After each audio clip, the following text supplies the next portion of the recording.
puisque je vous signale quand même que la soirée, c'est la soirée de clôture de la saison. Donc on va tirer un peu les conclusions de cette saison qui a été une semi-réussite, on va dire, qui laisse un peu un goût amer pour le dernier match.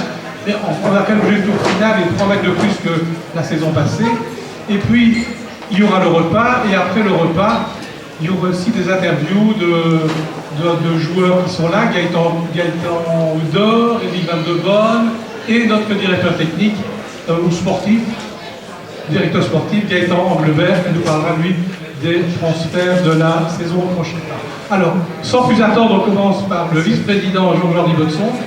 Alors, Georges-Henri, la question est un petit peu, puisque c'est la conclusion de la saison 2012-2013, question très traditionnelle. Est-ce que c'est une saison réussite ou une saison échec? C'est une très bonne question, parce que c'est une très bonne question. Je vais répondre pas à la normande, mais je vais dire oui et non. Oui, puisque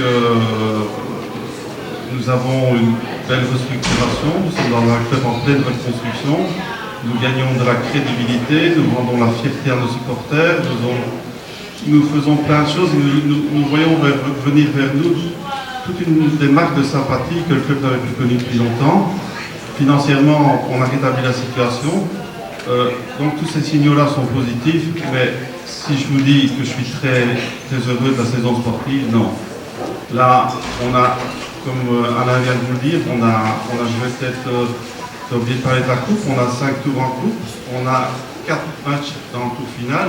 L'année dernière, ça s'était soldé par 2 matchs de coupe et 1 match de tour final, donc on progresse. On progresse maintenant, on veut sortir de cette ornière, on va en sortir le plus vite possible. Et bon, mais la déception est là. Alors, on ne va quand même pas rester sur cette déception, puisque de toute façon, j'ai vu passer un SMS de notre président, qui n'est pas là aujourd'hui, mais qui est de tout cœur avec nous, qui dit on va donc rejouer en promotion, mais c'est la dernière fois. Donc, ça veut dire que les objectifs sont bien clairs. Donc, justement, parlons, Jean-Henri, de la saison prochaine, d'abord au niveau sportif. C'est clair, l'ambition, la volonté, presque le devoir, c'est cette fois-ci de monter en Division 3. C'est la mission que nous nous assignons, c'est sûr. On va y mettre tous les moyens. Je veux dire qu'on ne veut pas rester dans cette promotion, c'est même une année de trop. Mais on doit aussi suivre la structuration du club et la mise à disposition d'infrastructures, des choses dont on va peut-être parler aussi. Monter trop vite, c'est pas très bien. Donc, mais cette année, c'est celle-là. Nous donnons tous les moyens et nous avons engagé un directeur sportif pour nous mener à cette fin. Nous avons aussi engagé dans un autre domaine une manager, qui est Mme Tam, qui est présente dans la salle et qui est notre manager, je ne veux pas dire opérationnel, manager pour tout le reste. Donc, un manager sportif et un manager pour tout le reste dans le club. Donc, au niveau structure, on se donne tous les moyens. Une balle sur le piqué, une balle sur la latte, un pénalty raté, ça peut arriver, mais en tout cas, on veut et on montera. Alors, vous avez parlé de structure, parlons aussi d'infrastructure, puisqu'il y a quand même des choses qui bougent à ce niveau-là, notamment au niveau des projets de la rue d'Aton. Oui, là, c'est un sujet qui me ravit, puisque je n'oublierai jamais Robert Wassèche quand j'ai fait sa connaissance à travers les rencontres que nous avons eues au club. Robert Wassèche avait répondu à un journaliste, nous sommes encore le seul club de SDF. Et ce club de SDF, on a dit, on peut en sortir aussi. Donc il y a un projet qui s'est très vite mis en marche, c'est le projet de la rue Taton, pour recentraliser notre école des jeunes, qui entre-temps est hébergée à Warren. L'école des jeunes est présidée par René Paulus, donc je salue leur présence, au même titre que celle de Philippe Lavalu, Dr Lavalu, Dr Guilaine. Les deux toubibs sont là, c'est bien, qui sont aussi administrateurs et actionnaires du club. Donc le DJ est à Warren. Il est prévu que fin de la saison prochaine, voire milieu de saison suivante, elle soit rapatriée rue Taton. Donc ça, c'est un dossier qui a abouti. Ce n'est plus un dossier, une promesse, ce n'est plus des plans, c'est une maquette, c'est la ville de Liège qui a désigné un auteur de projet, ce sont vraiment c'est plus concret, le timing est là, les budgets sont là, et ça se réalisera avec les aléas de tout ce qui peut se passer dans la construction. Mais à mon avis, dans les 12 à 18 mois, ce sera fait. on peut dire que le projet d'Arminaton est plus que sur les rails. Ça, c'est vraiment une bonne nouvelle pour tous les jeunes de l'école des jeunes. Et puis, alors, on parle quand même aussi, Georges-Henri, parfois à mots couverts, mais de moins en moins, d'un projet de stade. Et ça, ce n'est pas non plus de la fumée ou du brouillard. Non, là, je vais vous en parler de manière découverte, puisque tu en parles de manière découverte. Tout le monde sait que, et ça, c'est aussi quelque chose d'extraordinaire dans la vie du club. Lorsque nous avons rencontré Willy de Meyer, Alain Rato et Stéphane Moreau, lorsque nous avons repris le club, M. de Meyer nous avait dit, lorsque nous aurons affaire à des interlocuteurs crédibles, ils avaient vu passer beaucoup de monde devant eux pendant des années. Lorsque nous aurons affaire à des interlocuteurs crédibles, nous agirons. Ils ont agi pour la rue de Darton, et maintenant, nous leur avons dit, financièrement, nous sommes prêts à établir le business plan d'un stade. Et nous en sommes, sans jeu de mots, au stade de la validation du site. Donc pour le moment, ce n'est plus des promesses en l'air, ce n'est plus aller tracer des plans sur la comète, mais c'est vraiment la localisation du stade. Ce sera sur recours, ça c'est une quasi-certitude, et je pense que dans les jours, voire les semaines à venir, le bourgmestre de Liège déclarera lui-même, fera l'annonce lui-même, ou les chemins des sports feront l'annonce eux-mêmes de la localisation qu'ils nous donneront en bail amphithéotique pour que nous puissions y construire notre stade. Ça mérite un petit applaudissement, non? Et à propos du projet d'Arminaton, je pense que dans le courant du mois de juillet, et là ce n'est pas encore fixé, on aura vraiment une vue concrète à l'hôtel de ville du projet réel qui se profile là-bas. Alors, une dernière question, Jean-Henri. Voilà, ça fait 2 ans que vous êtes, on va dire, à temps plein et même juste au-dessus de la tête dans le football et au club liégeois. Ce sont 2 ans de beaucoup de joie, quelques désillusions, mais finalement le bilan est plutôt positif pour vous.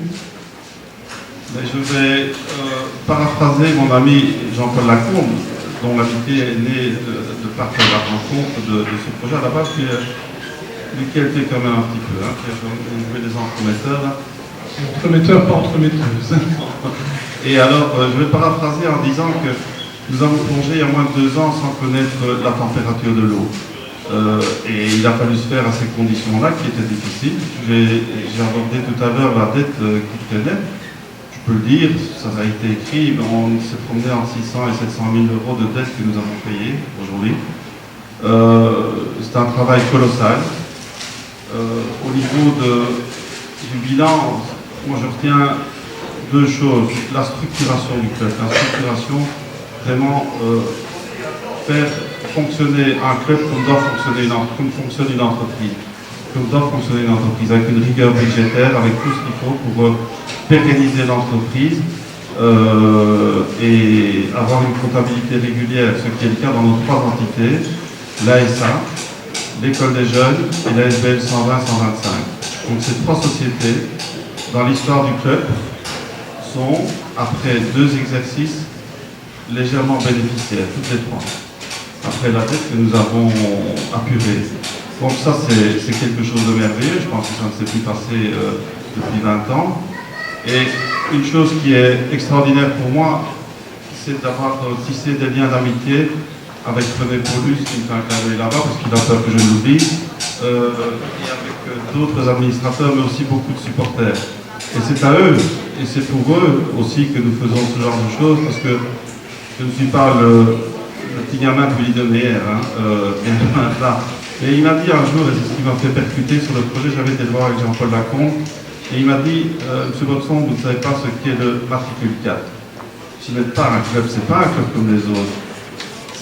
Il fait partie de notre patrimoine sportif, mais il fait aussi partie du patrimoine social et culturel de la ville de Liège et de toute la province.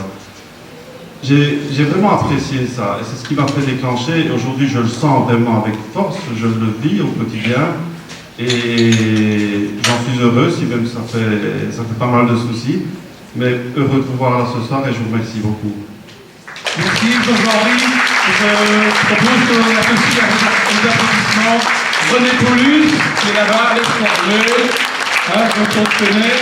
le président de l'UDJ, le docteur Lavalu, Philippe Lavalu, il est où? Celui qui veille sur la santé de nos joueurs, mais qui est aussi au conseil d'administration, et Jean-Louis Guilaine, qui doit être quelque part aussi. Vous avez un problème esthétique à un moment donné, n'hésitez pas. Il est là pour vous servir. Voilà, encore on les applaudit tous, et j'appelle maintenant merci Jean-Henri, celui qui emmène notre équipe sur le terrain depuis 2 ans, qui va continuer encore. Christophe Quidet, Christophe Kiki, qui vous a fait vibrer sur le terrain, et puis qui a contribué lui aussi à retrouver la fierté, à retrouver la crédibilité pour le Polo Club liégeois. Christophe Quidet.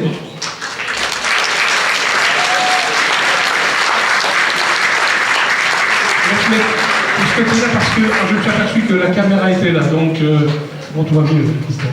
Alors, on a dit donc cette soirée, c'est une soirée de clôture de la saison, et donc on va te demander, voilà, ton avis sur le bilan sur cette saison. Est-ce que tu es remis de la déception de l'Union Saint-Gilloise?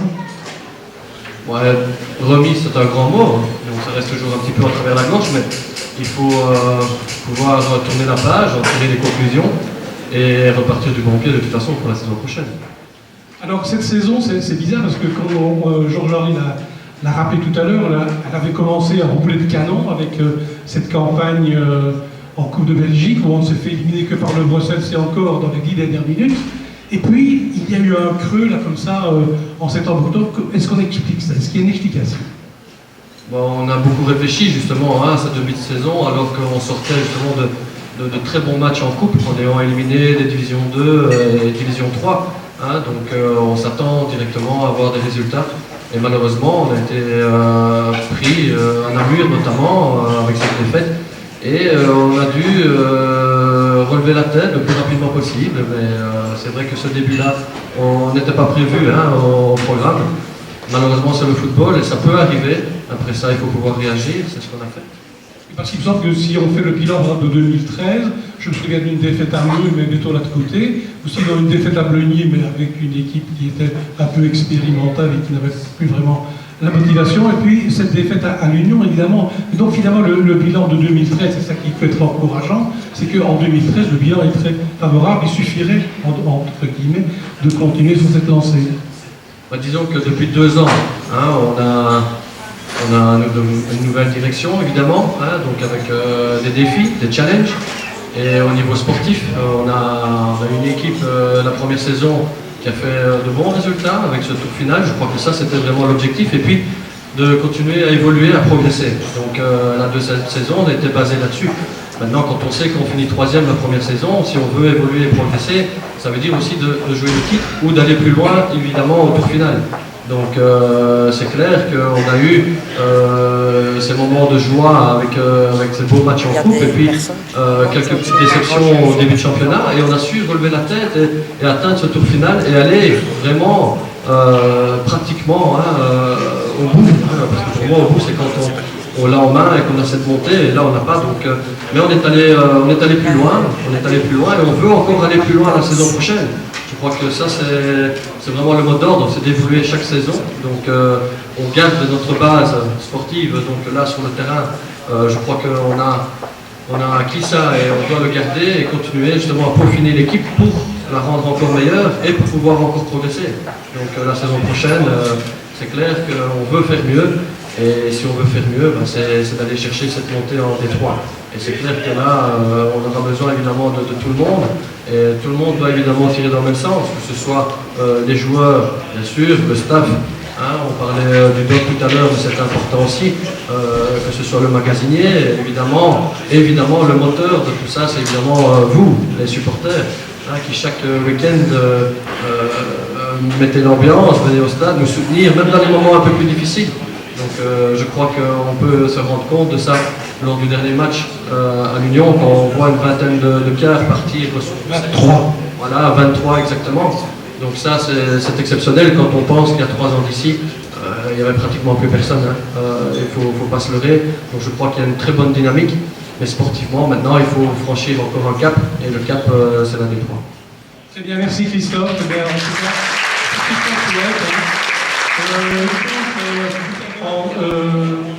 André, que tu as une bonne nouvelle, une bonne surprise à annoncer.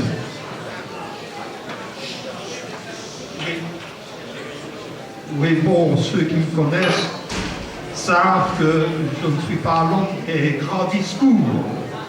Donc ce sera encore la même chose aujourd'hui. Ce que je voulais vous dire, c'est que depuis les années que je travaille au club, j'entends dire à maintes reprises, Liège n'est pas représenté ici, Liège est un nouveau absent là-bas, Liège c'est toujours la même rengaine, on ne les voit nulle part.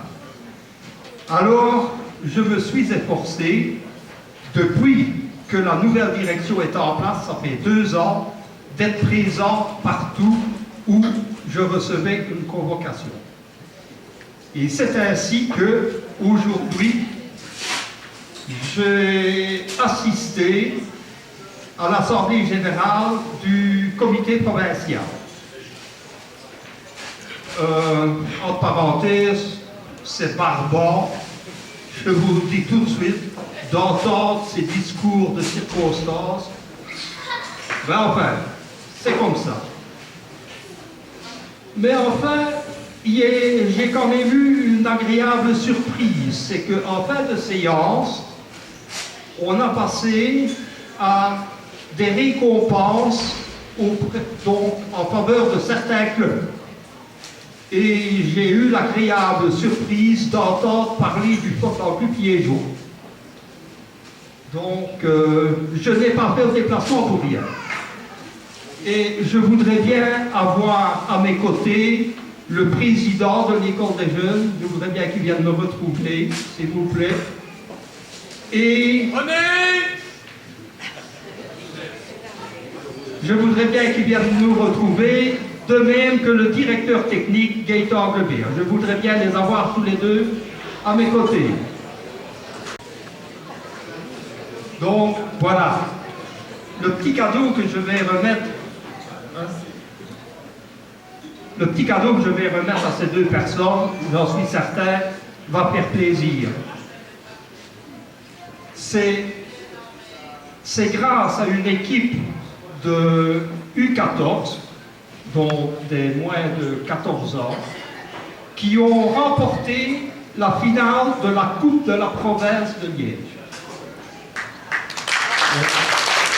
Donc les joueurs, l'entraîneur et les méritent d'applaudissements. Donc voilà le cadeau que j'ai reçu et que je vais remettre.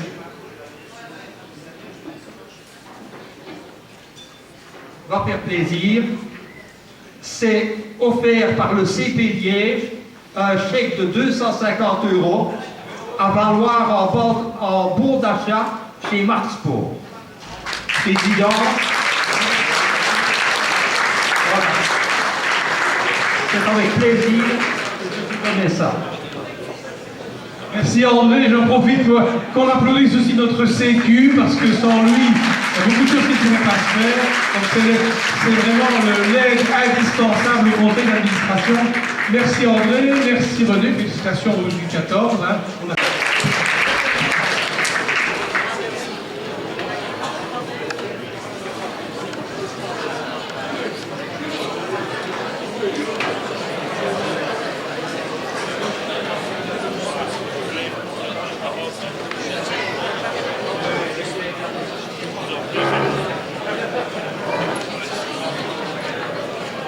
Théodore, le capitaine.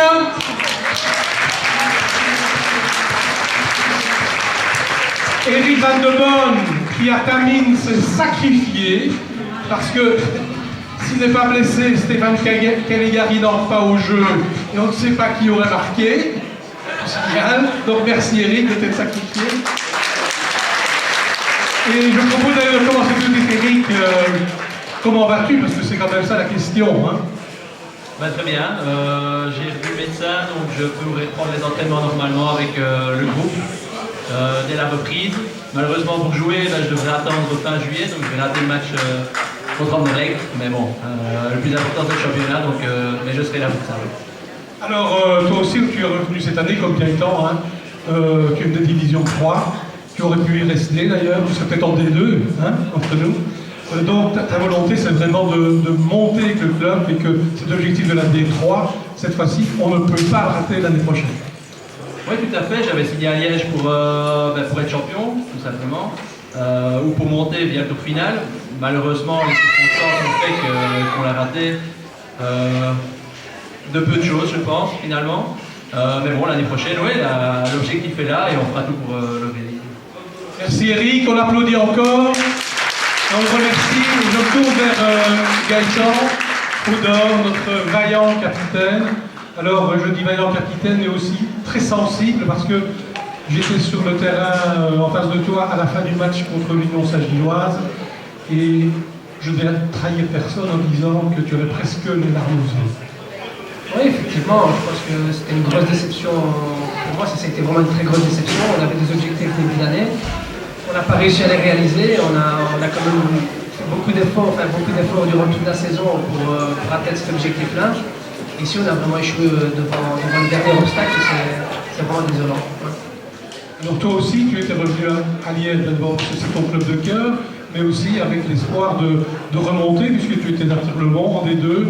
Donc ta volonté, à toi aussi, comme celle d'Éric, c'est de retrouver au plus vite la division 3. Oui, c'est sûr, c'était une de mes premières questions quand je suis revenu à Liège. C'était est-ce que l'objectif c'est la montée? On m'a dit directement oui, c'était la raison principale sur laquelle je suis revenu. C'est sûr que si ça n'a pas été fait cette année-ci, il faut absolument que ça se fasse l'année prochaine. Qu'est-ce qui a manqué finalement? Parce que échouer si près du but, d'abord c'est ralent, mais ça aussi ça interpelle. Qu'est-ce qu'il a manqué? Il manque un petit quelque chose à l'équipe pour survoler le championnat comme Simon l'a fait? Je pense qu'il ne manquait pas qu'une petite chose, il en a manqué plusieurs à différents échelons, je vais dire ça comme ça. Maintenant, voilà, ici, je pense qu'il manque quand même très peu de choses dans beaucoup de secteurs, on va dire, pour atteindre l'objectif qui est d'être champion l'année prochaine. On en parle tout à l'heure avec Gaëtan Anglebert, mais ça bouge au niveau des transferts, vous en saurez plus tout à l'heure. Donc l'équipe va être renforcée avec comme seul objectif d'être champion. C'est sûr, il n'y a qu'un mot qui sera dans toutes les têtes de l'année prochaine. Ce sera dès le premier match, dès la première minute de jeu dans le championnat, ce sera d'être champion. Maintenant, on pourra se permettre des échecs parce que personne n'est infaillible, on va dire ça comme ça. Mais il faudra savoir vite se relever et toujours avoir qu'un mot, être champion. Voilà, vous avez entendu, être champion, c'est bon pour l'année prochaine. Ce n'est pas seulement un vœu, c'est une volonté. Dans les joueurs qui sont là, il y a aussi Martin Leroy, un jeune très prometteur qu'on a vu de temps en temps, et Jonathan Bosman, où est-ce qu'ils sont? Jonathan, voilà, qui a éclaté en fin de saison, mais qui était malheureusement blessé pour le dernier match. Je vous propose aussi de les applaudir, et tout à l'heure, vous verrez donc, nos nouveaux renforts qui est j'ai à côté de moi un certain Gaëtan Anglebert, qui est notre directeur sportif. Je me souviens, moi, lorsque j'étais encore un jeune journaliste, non pas tout à fait jeune, mais je me souviens de ses débuts à Bureau Poste quand il a retenté le flanc droit d'un point de corner à l'autre. On se disait, mais est-ce qu'il n'est jamais fatigué, celui-là ou quoi? Et puis, vous savez qu'il a fait une brillante carrière au Football Club de Bruges. Hein. J'ai encore revu récemment la vidéo du match France-Belgique 1-2, où Gaëtan était là. Il a embrassé notamment Marc Wilmots, qui avait marqué le but de la victoire, on ne trouve pas. Ouais. Alors Gaëtan, maintenant ça sont des souvenirs, mais nous on est ici pour regarder vers l'avenir et vers le mois de mai 2014, qui doit normalement, Gaëtan, nous amener à la division 3. On l'a déjà dit, mais on le répète, c'est vraiment l'objectif de la prochaine saison. Bien sûr, c'est l'objectif. Est-ce qu'on entend bien? Parce que tout à l'heure... Donc c'est bel et bien l'objectif. Le club a été repris il y a 2 ans, comme on l'a dit, au niveau financier tout est en ordre, mais au niveau sportif, il faut reconnaître que cette saison a été quand même un peu décevante, parce qu'on a entendu qu'on a fait soi-disant mieux que l'année dernière, mais gagner 2 matchs de plus, que ce soit en coupe ou dans le tour final, c'est pas forcément faire mieux. Il fallait, comment on peut encore faire mieux la saison prochaine en disant on termine 3e, on va au tour final au même niveau et on ne manque pas. Le seul objectif c'est la montée si possible par le championnat. Alors Gaëtan, pour faire mieux que l'année dernière, il faudra sans doute être plus fort, hein, faire un peu une saison comme Strimon l'a fait cette année ou comme Ciné l'année dernière. Donc l'objectif c'est clairement d'avoir une équipe plus forte que celle de cette saison, même si on doit quand même féliciter les joueurs qui ont donné sans doute, en tout cas la plupart d'entre eux, le meilleur d'eux-mêmes. Alors, un petit point sur les transferts, on a déjà annoncé quelques transferts. Tu peux les rappeler? Oui, donc on a trouvé sur la saison passée qu'au niveau offensif, il y avait de gros manquements, donc il y avait des lacunes pour pouvoir apporter le danger devant lui. Et donc c'est surtout à ce niveau-là qu'on essaye de se renforcer. Au niveau défensif, on avait une bonne défense, on garde 3-4 éléments. Et il y a Vincent Dejoie qui est un jeune qui a joué au Standard qui rejoint l'équipe. Oui. Au niveau des gardiens aussi, je pense qu'on a eu quelques petits soucis dans les matchs où on a dû remplacer Nicolas. Et donc les gardiens qui étaient là, qui étaient second, troisième et quatrième ne restent pas. Ils sont remplacés par deux jeunes. Donc il y a Damiano Ferrageli qui est là. Et normalement encore un autre qui va arriver. Oui. Deux gardiens qui ont moins de 19 ans. Hein. Oui, qui sont jeunes, puisque je pense que l'objectif du club aussi, c'est de montrer que les jeunes ont leur chance. Donc aussi, si on leur propose un projet sur 2-3 ans, ils ont le temps au départ de voir sur quel monde aussi à deux, puisqu'ils ont joué en jeune jusque-là. Et d'ici un an ou deux, on va avoir vraiment leur chance à 100% pour devenir gardien de l'équipe. Alors au niveau des joueurs de champ, donc on a Antonio Caramazza, François Henke, Laurent Gomez, Julien Meunier, ça en fait déjà 4 qu'on va vous présenter dans un instant, mais la campagne des transferts n'est pas terminée. On cherche encore un costaud pour jouer devant. Bon, on cherche encore un ou deux attaquants, donc des joueurs qui sont capables d'apporter un peu plus de poids que ce qu'on avait cette saison-ci. Donc on est occupé avec 2-3 joueurs, mais bon, si on veut de la qualité, ce sont forcément des joueurs qui sont aussi intéressés par un niveau supérieur au nôtre. Donc il faut d'abord qu'on attende leur choix et voir s'ils ont vraiment une bonne proposition pour leur deuxième. Et si éventuellement, alors, s'ils n'en ont pas, on libère dans le film. Mais bon, on va encore attendre quelques jours et puis alors on devra décider pour l'une ou l'autre piste que l'on a pour le moment. Mais on peut dire aux supporters qui sont là qu'il y aura encore quelques bonnes nouvelles d'ici la fin du mois de juin. Il y en aura une ou deux, mais pas plus, puisque aussi, il y avait un groupe l'année dernière qui était assez large. La direction avait décidé que ce groupe devait être plus réduit, et donc on va partir avec un groupe de 17-18 joueurs, mais beaucoup plus de jeunes derrière eux. Et donc les jeunes, quand on fera appel à eux, c'est aussi ce que le club veut donner pour les gardiens, mais pour les joueurs de champ aussi, ce sera à eux de montrer qu'ils ont le niveau et de saisir leur chance. Donc voilà pourquoi on ne prend pas plus de joueurs dans le maillot cette saison-ci. Ok, alors rapidement, avant de faire monter sur la scène les joueurs qui sont là, les anciens et les nouveaux, un petit mot sur le programme d'avant-saison. On sait évidemment que l'on joue le 8 juillet à 19h, c'est un lundi, contre le Sporting Anderlecht. Mais alors il y a aussi déjà quelques matchs qui sont prévus dont on peut communiquer les dates à nos supporters. Oui, je pense que... De mémoire, alors je vais dire, je crois que je me souviens plus ou moins. Attendez. On va jouer à Ougré le 14 juillet, c'est ça. Le 17 à Verlaine, le 20 à Waremme, puis ce sera déjà la Coupe de Belgique le 28 juillet, mais il y a peut-être d'autres matchs qui sont en suspens. Oui, normalement, on pourra mais le match de Coupe de Belgique, il y aurait peut-être un match à nous contre Castres. Mais ça, on doit encore confirmer la date parce que je voulais jouer le vendredi, mais c'est peut-être notre match de dimanche, donc il faut voir si ça va venir mercredi ou peut-être jeudi. Et puis après, c'est un peu, on va encore voir conférence des matchs de coupe, et surtout les adversaires qui peuvent tomber en coupe, ce sont des adversaires plus, disons, faibles. On cherchera peut-être encore un match avec une bonne équipe. Par contre, c'est déjà des tours plus difficiles. Je pense que les matchs qu'on aura en coupe sont suffisants pour la préparation du championnat qui est prévu le 18 août. Donc c'est aussi assez rapide parce qu'on voit qu'on prend le 14 ou le 15. Ok Gaëtan, voilà, toutes les informations que l'on pouvait donner. Il y aura le Fan Day, je ne sais pas si vous en avez parlé. Ce sera le 24 août, place Saint-Lambert, place Saint-Lambert, votre TV, le 24 août. Donc là, il y aura présentation officielle, mais nous allons déjà vous présenter ceux qui sont là. Voilà, et vous pouvez les applaudir.